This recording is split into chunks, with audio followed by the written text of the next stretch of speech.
Hinagupit ng bagyong Emong ang mga resort at residential area sa probinsya ng La Union. Isinailalim na sa state of calamity ang lalawigan. Saksi live si John Consulta. John? Maris, matinding pinsala ang inabot ng probinsya ng La Union matapos nga manalasa ang bagyong Emong kanina madaling araw.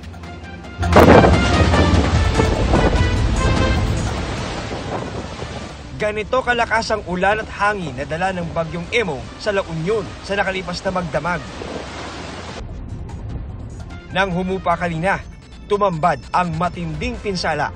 Maraming poste ng kuryente ang tumagilid at nabuwal kaya walang kuryente ngayon sa probinsya. Natoklap din ang mga yero ng ilang bahay at gusali. Maging ang mga kilalang resort sa San Juan di nakaligtas. Si Aling Virginia, kabilang sa mga naapektuhan ng bagyo, nang liparin ang kanilang bubong. Malakas po na malakas kasi umiikot pa po. Lumipad po yung kalahati po na bubong ng bahay namin. Nakatayo lang kami po doon sa tagilid ng semento, parang hindi kami tamaan. Ang mga tauhan naman ng La Union PNP, pinasa na ang ilan sa mga nirescue na natrap sa kanilang mga bahay na na-isolate dahil sa biglang taas ng baha. Mga kapuso, sa sobrang lakas nga ng hanging tumama dito sa San Fernando, La Union, makikita nyo naman itong isang kubo na nasa aking likuran ay mula doon sa loobang lote ay itinulak to ng hangin papunta rito sa bangketa na muntik pang pumunta dito sa mismong kalsada. Aabot sa 175 ang bilang ng affected barangays kung saan 13,172 families o 46,291 na individual ang apektado ng bagsik ni Bagyong Emong. Apela ng probinsya, tulong para sa kanilang mga nasalantang kababayan. Maraming nawalan ng bubungan na area. In fact, yung nagpuntahan natin kahapon na disaster command namin, na disaster din. If there are people who have a good heart, lending a hand here so that ang aming recovery ay mas mabilis, marami pong salamat. Kailangan po namin ang inyong tulong. Tila tatangingin ka naman ng malakas na hangin na naramdaman sa Holcim Pier sa San Fernando City. Lumusong din sa Ramaragas ang baha ang dalawang lalaki habang karga ng isa ang isang bata. Dahil pa rin sa masamang panahon, nabagsakan ng puno ng akasya ang tatlong palapag na gusali. Damay rin ang isa pang kotse. Ganyan din ang kinainatnan ng dalawang SUV at isang kotse na nabagsakan naman ng sanga ng mangga habang nasa garahe. Damay rin sa nabagsakan ang isa pang apartment. Dinig na dinig din ang kalampagan ng mga yero sa bayan ng Bawang dahil sa lakas ng hampas ng hangin. Wala rin takas sa bagsik ng bagyo ang mga taga-Agno at Pangasinan. Damang-dama ang pagbayo ng hangin pagka-landfall ng Bagyong Emong sa probinsya. Kaninang umaga, tumambad na agad ang nagkanda sira-sira na simbahan, bahay at iba pang establishmento. Nagtumbahan din ang ilang poste, kaya nawala ng kuryente at pahirapan ang komunikasyon. Dumapa rin ang ilang puno at poste sa Alaminos City, kaya nagka-brownout sa lugar. Lubog pa rin sa baha ang bayan ng Calasiao. Nadiskubre rin, binubutas ng mga residente ang isang dike sa paniwalang mapapahupa nito ang baha sa barangay Taribeo. Pinahinto na sila ng engineering office. Good news, Maris, no? Naibalik na ang kuryente sa ilang mga bahagi nga dito sa La Union. Samantala, ay naidektera na ang state of calamity sa buong probinsya ng provincial government ng La Union. Ito para mas mapabilis ang paghahatid ng tulong sa ating mga nasalantang kababayan. Live mula rito sa La Union, ako si John Consulta, ang inyong saksi. Nagtitiis pa rin sa baha ang mga taga-Ubando, Bulacan dahil naman sa high tide. Pinag-iingat ang mga residente sa banta ng leptospirosis. Saksi live si Von Aquino. Von? Maris, kahit paano gumanda yung panahon dito kaninang hapon, pero baha pa rin dun sa ilang kalsada dito sa Ubando, Bulacan dahil sa high tide. Ayon sa PDRRMO, ito na yung high tide na pinakamataas ngayong taon. Sumikat ng araw at panakanakang ambon na lang ang naranasan sa maghapon sa Ubando, Bulacan. Pero ang ilang kalsada sa Barangay Katanghalan at Pag-asa, baha pa rin hanggang kaninang hapon. Ayon sa Ubando Local Disaster Risk Reduction and Management Office, dulot ito ng high tide na umabot ng 5 feet 12:44 ng tanghali. Pinakamataas ngayong taon ayon sa Bulacan PDRRMO. Ngayon yung pinakamataas, 5 feet. So, yun yung nag-cause. Tapos nagkaroon rin kami ng mga sira po sa dike. So, upon monitoring po ng mayor po natin, nagkikit po sila. Maraming nakitang mga cracks and sira. Bukod dito, binabantayan din nila ang Lamesa Dam na nakakaapekto sa Obando kapag nagpapakawala ng tubig.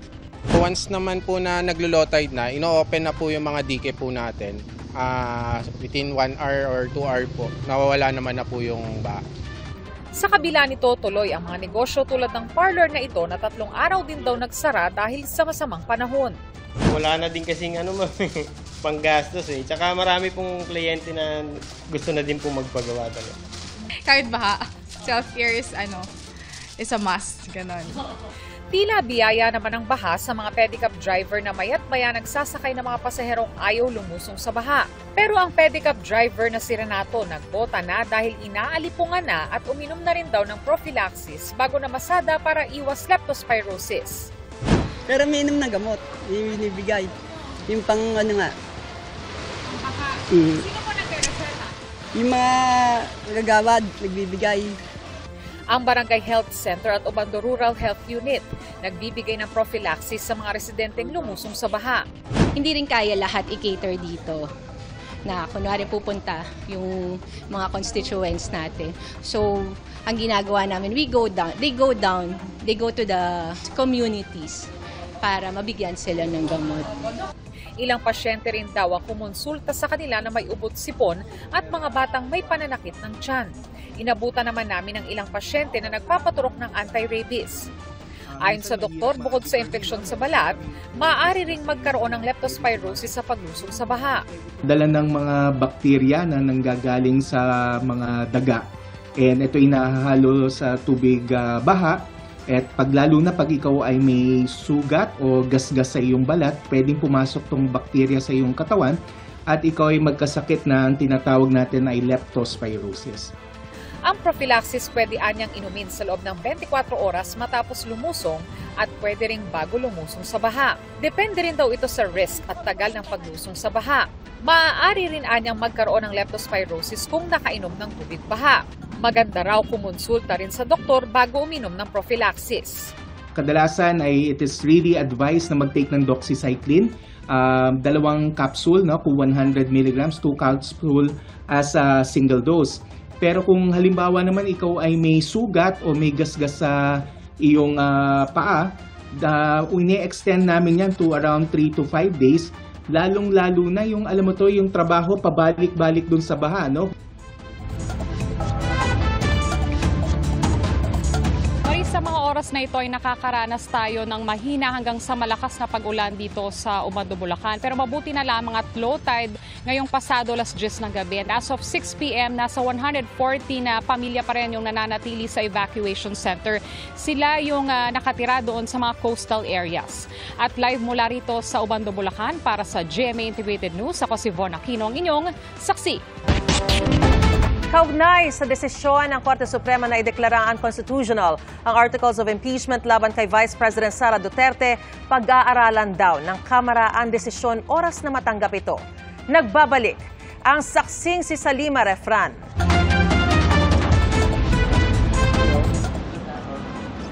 Sabi ng Kamara, gagawin nilang lahat ng remedyo para protektahan ang kanilang mandato. Ayon kay House spokesperson Attorney Princess Abante, ang House of Representatives ang tanging may kapangyarihan para magsimula ng impeachment. Kung papayagan raw ang panghihimasok ng hudikatura sa pagsisimula ng impeachment process, nalalagay anya sa alanganin ang prinsipyo ng checks and balances. Hakbang na politikal na nakaugat sa people's will anya ang impeachment. Hindi raw dapat ito patahimikin ng anumang teknikalidad. Ginagalang naman daw ng Senate Impeachment Court ang desisyon ng Korte Suprema, ayon sa tagapagsalita nitong si Attorney Reggie Tongol. Pinagtibay raw nito ang kanilang paniwala na dapat munang linawin ang Articles of Impeachment bago simula ng impeachment trial. Pinatunayan daw ng desisyon ng Korte na tama ang ginawang pag-iingat ng Senate majority sa nakitaan nilang legal uncertainties noong simula pa lang. Hindi pa naman nababasa ng Malacanang ang buong nilalaman ng desisyon ng Korte Suprema. Pero panawagan ng palasyo, Igalang ang desisyon ng Supreme Court at ilaan ang tiwala sa ating institusyon. The impeachment process is a matter handled by the legislative and judicial branches, and we recognize their independence in carrying out their constitutional mandates. Ayon naman sa defense team ni Vice President Sara Duterte, ang desisyon ng korte ay pagpapatibay sa dati na nilang iginiit na nakakalas sa konstitusyon ang ika-4 na impeachment complaint. Pinatitibay nila nito ang proteksyon ng saligang batas laban sa pag-abuso sa impeachment process. Nananatili raw handa ang defense team para sagutin ang mga alegasyon sa tamang oras at lugar. Dahil sa pagdedeklara ng Korte Suprema na unconstitutional ang Articles of Impeachment, naniniwala si retired Supreme Court Associate Justice Adolfo Ascuna, isa sa nagbalangkas ng saligang batas na hindi na matutuloy ang impeachment trial laban kay Vice President Duterte. Well, that means that the articles is invalidated and the Senate has no jurisdiction over it. Hindi po matutuloy yung trial. They did not refer it to committee. So, ang akala nila, hindi na-initiate yun. So, they can initiate a fourth one. And that is what they did. But the Supreme Court said that it is deemed initiated na rin dahil they are supposed to refer it to a committee in 10 days, 10 session days. So, if you fail to refer it to a committee as required by the Constitution, counted na rin yun as a initiated complaint. Para sa GMA Integrated News, ako si Salima Rafran, ang inyong saksi. Kumikilos na palayo sa Batanes ang bagyong Emong. Base sa 8 p.m. bulletin, ng Pag-asa nakataas pa rin ang signal number 1 sa Batanes, Babuyan Islands at northeastern portion ng mainland Cagayan. Huling namataan ang sentro ng bagyong Emong, 195 kilometers silangan ng Itbayat, Batanes. May lakas ito ng hangin aabot sa 85 kilometers per hour at bugsong aabot sa 105 kilometers per hour. Nakadalawang landfall ang bagyong Emong. Una, 10:40 kagabi sa Agno, Pangasinan at ikalawa sa Candon, Ilocos Sur, 5:10 a.m. kanina. Sa kanito tinawid ang Northern Luzon, kaya rin ito humina dahil sa interaksyon sa mga kalupaan. Sa mga susunod na oras, inaasahan magpapatuloy ang mabilis nitong pagkilos pa north-northeast at posibleng makalabas na ng PAR bukas ng umaga. Habang lumalayo, hinihila o pinalalakas pa rin ito ang habagat, kaya asahan pa rin ang mga pag-ulan sa bansa. Base sa datos ng Metro Weather, bukas na umaga ay bahagyang mababawasan ng ulan maliban sa western sections ng Luzon, lalo sa Zambales at Bataan, Ilocos Region at Mindoro provinces. Pero simula tanghali hanggang hapon at gabi, mataas na ulit ang tsansa ng ulan sa halos buong Luzon. Halos ganyan din sa linggo ng umaga. Magtutuloy-tuloy yan sa hapon at kasama na rin ang Western Visayas, Sulu Archipelago, Zamboanga Peninsula, Northern Mindanao, Caraga, Davao at Soc-Sargen. Sa Metro Manila, may tsansa pa rin ng pabugso-bugsong ulan ngayong weekend. Sa special weather outlook na inilabas ng Pag-asa para sa zona ng Pangulo sa Lunes, posibleng maging maulap sa Quezon City at may tsansa pa rin ng panakanakang pag-ulan o thunderstorms. 50 pamilya ang pinalikas matapos gumuho ang lupa sa binansagang Smoky Mountains sa Maynila. Saksi si Bernadette Reyes.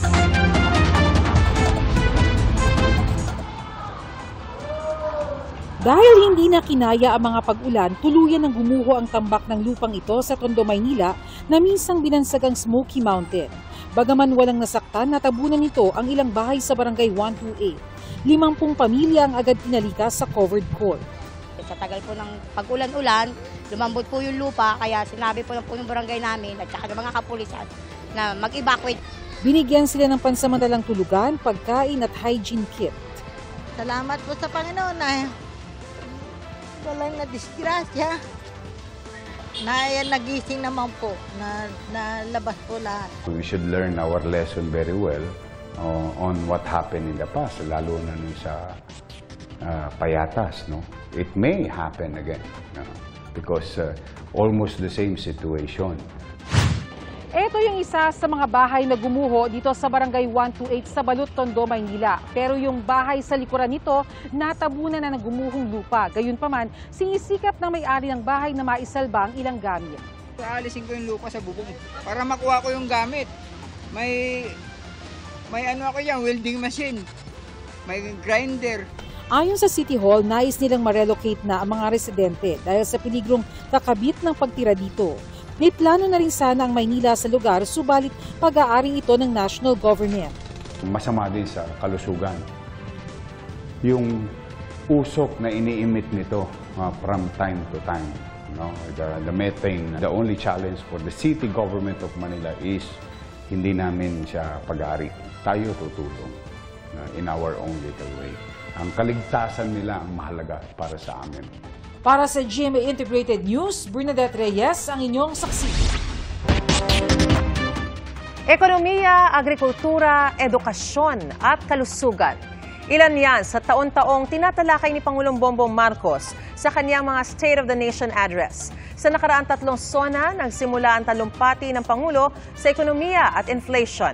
Noong 2024, kinilala niyang kahit maganda economic data, wala itong kabuluhan kung naharap ang mga Pilipino sa mataas na presyo ng bilihin. Sa agrikultura, binigyan diin ang pagpapalakas ng produksyon para sa food security, mga programa para suportahan ang mga magsasaka at paglaban sa smuggling. Sa infrastruktura, ipinunto ang Build Better More program kung saan magtatayo ng dagdag na kalsada, tulay at iba pa. Noong 2023, sinabi ng Pangulo na gagamitin ang Maharlika Investment Fund para pondohan ang ilan sa mga proyekto ng gobyerno. At noong 2024, kabilang sa ibinida ang iba't ibang railway project ng administrasyon na tinawag niyang Railway Renaissance. Sa kampanya kontra ilegal na droga, sinabi ng Pangulo na tuloy ang kampanya pero hindi raw madugo at anyay bago na ang mukha. Noong 2024, isa sa pinakamalaking inanunsyo ng Pangulo ang ban sa mga pogo. Sa issue naman ng West Philippine Sea, giniit ng Pangulo na atin ito.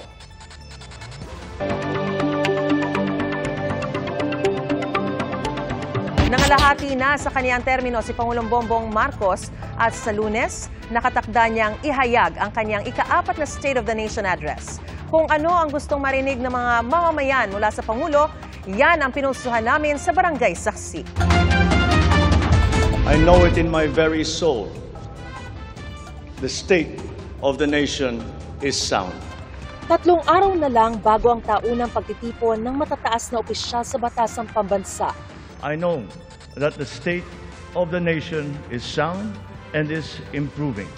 Dumating na po ang bagong Pilipinas. Doon ihahayag ng Pangulo ang kanyang ika-4 na SONA o State of the Nation Address. Lagi po nating mahalin ang Pilipinas. Lagi po nating mahalin ang Pilipino. Tinanong namin ang mga kapuso, ano ang gusto ninyong marinig sa ika-4 na SONA ni Pangulong Bongbong Marcos? Isa sa mga gusto nilang matalakay ang estado ng edukasyon sa bansa. Hiling ng isang netizen na way madagdagan ang mga silid-aralan at maparami ang mga guro sa puntong bawat isa sa kanila ay may 20 estudyante na lamang. Ang isa naman, gustong matanggal na ang K-12 program para mabawasan daw ang paghihirap ng mga magulang. Gusto rin daw ng ilang marinig na ligtas ang ating mga lansangan na walang takot na makakapaglakad ang mga mamamayan. Total ban sa online gambling naman ang gusto ng isa pa, katulad daw ng ginawa ng Pangulo sa Pogo. Hiling ng iba pang netizen, pagtaas ng sahod sa anumang sulok ng bansa at pagpapababa ng presyo ng bilihin.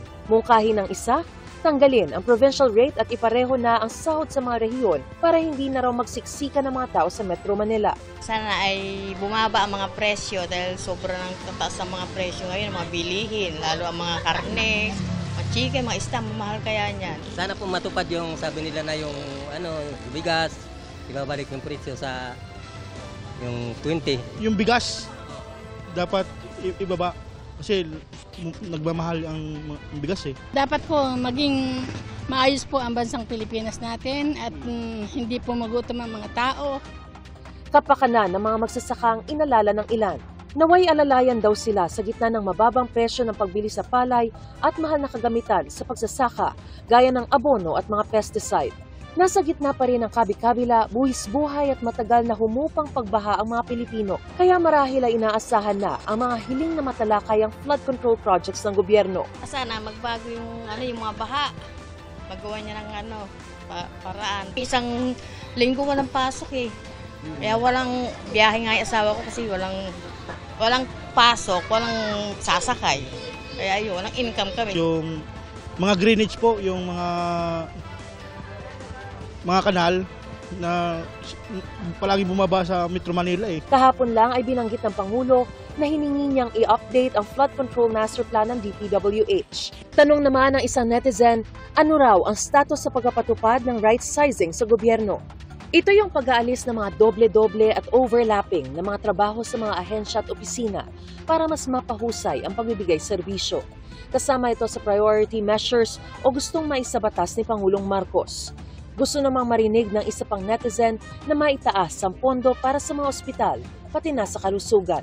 Pangangalaga sa mga senior citizen ang hiling ng isa, kabilang ang pagpapaospital, libreng gamot at vitamins, at dagdag pensyon.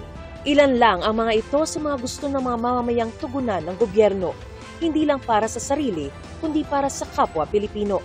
Hiling nila bago sila makinig sa Pangulo sa Lunes, naway sila ay marinig din. Mga kapuso, maging una sa saksi. Mag-subscribe sa GMA Integrated News sa YouTube para sa iba't ibang balita.